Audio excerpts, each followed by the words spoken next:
Hello बच्चों, let's read the question and question is that in which case the energy release is minimum. किस case में energy release minimum होगी। Okay, आइए बात को start करते हैं विद द हेल्प ऑफ की कॉन्सेप्ट। की कॉन्सेप्ट के थ्रू बात को स्टार्ट करते हैं। की कॉन्सेप्ट क्या कहता है?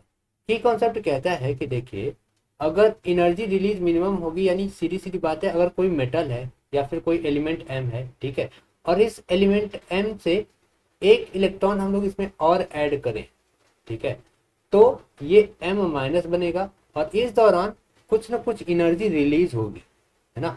कुछ ना कुछ एनर्जी रिलीज होती है और इस रिलीजेशन ऑफ एनर्जी को हम कहते हैं इलेक्ट्रॉन एफिनिटी, है ना। एनर्जी रिलीज होती है, इसे हम इलेक्ट्रॉन एफिनिटी कहते हैं।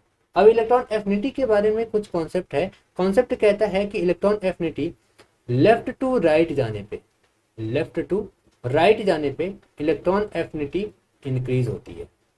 ओके, अच्छा, लेकिन बेसिकली बात अगर देखा जाए तो लेफ्ट टू राइट जाने पे पहले कार्बन आता है, फिर नाइट्रोजन आता है, ओके, एंड यहाँ पे फास्फोरस आ गया, एंड देन यहाँ पे क्लोरीन आ गया, यही आया।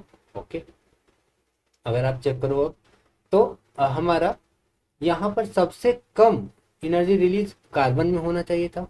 ओके, क्योंकि इलेक्ट्रॉन एफिनिटी सबसे ज़्यादा सीएल में निकलेगी, फिर फास्फोरस में निकलेगी। सबसे पहले तो सीएल कार्बन आ गया, तो हमें कार्बन में सबसे ज़्यादा निकलनी चाहिए थी, लेकिन यहाँ पर बात पलट जाती है। बात कैसे पलट गई? यहाँ पे नाइट्रोजन में सबसे ज़्यादा एनर्जी रिलीज होती है। वजह ये है, it is a stable configuration.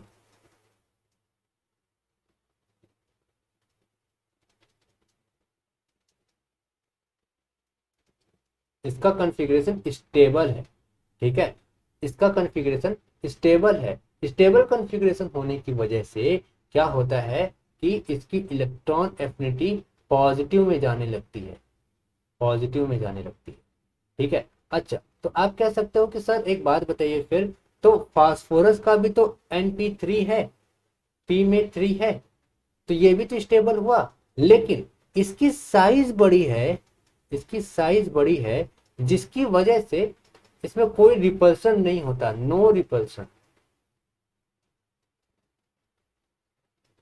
Okay, और नो रिपल्सन होने की वजह से इसकी इलेक्ट्रॉन एफिनिटी माइनस में होती है, जबकि नाइट्रोजन की साइज बहुत छोटी होती है, साइज स्मॉल होती है, और स्मॉल होने की वजह से क्या होता है, इंटर एटॉमिक रिपल्सन होता है, साथ ही साथ स्टेबल कॉन्फ़िगरेशन है, तो इसका इलेक्ट्रॉन एफिनिटी पॉजिटिव में जाने लगता है, जो कि बहुत कम हो जाता है। तो यहाँ पे सी वाला ऑप्शन बिल्कुल बिल्कुल करेक्ट हो जाएगा। Hope this answered your question. Thank you so much.